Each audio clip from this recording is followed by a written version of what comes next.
Hi, it's Miss Garcia, and today we're going to talk about Colonial America and two colonies in particular, which is Jamestown, Virginia, and Plymouth, Massachusetts. Before we get into our two main colonies that we're going to talk about today, let's discuss what all of the 13 colonies were. We have Connecticut, Delaware, Georgia, Maryland, Massachusetts, New Jersey, New York, New Hampshire, North Carolina, Pennsylvania, Rhode Island, South Carolina, and Virginia.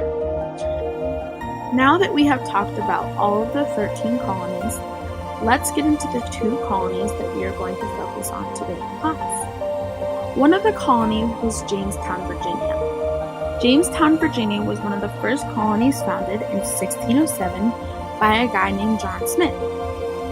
The weather in Jamestown was pretty warm and was actually one of the warmest in the three regions of the 13 colonies. Because of its warm weather, it made summers very hot and the spread of disease very easy, which meant the survival rate in Jamestown wasn't very high during the summers. Not only that, but there were perks to the warm weather. The warm weather gave the pilgrims a better chance of growing crops throughout the year, which made them always have constant access to food. Now that we know about Jamestown, Virginia, let's talk about Plymouth, Massachusetts. It was founded in 1620 by a guy named John Winthrop. Farming was very difficult over there because they didn't have very good soil, so all they were able to plant was corn, pumpkin, rye, squash, and beans. Massachusetts was pretty known for their Salem witch trials, where they would accuse people of being witches and put them on trial for it. Because Salem witch trials was such a big part of Massachusetts, here's a little video to expand more on what the Salem witch trials were. The Salem Witch Trials, 1692 to 1693. In Salem Village, Massachusetts, February 1692, Betty Paris, age 9, and Abigail Williams, age 11, the daughter and niece of Reverend Samuel Paris, became ill.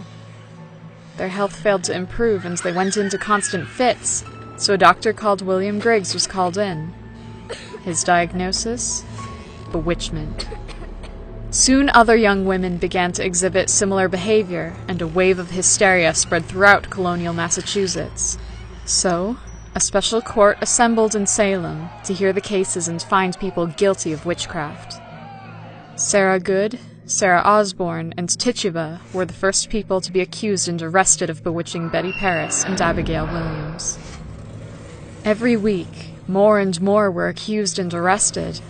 A belief and fear of the supernatural, and the idea that some humans, witches, were given power to harm others through it, a recent smallpox epidemic, and the threat of attack by Native American tribes all fueled the hysteria in the Salem community.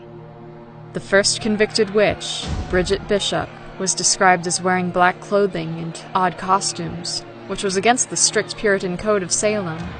She was hanged on June 10, 1692, at Gallows Hill. 18 more people were executed by hanging after being convicted of being a witch. Several others died in prison, and one man was even crushed to death by heavy stones as a form of torture.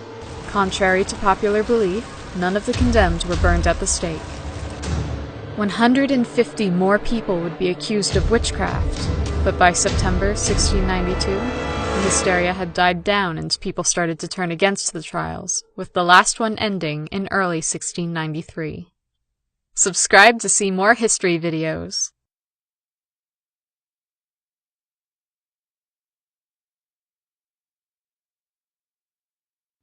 Thanks so much for watching this short video on Colonial America. I hope you guys learned a little something about these two colonies that started it all. See you soon!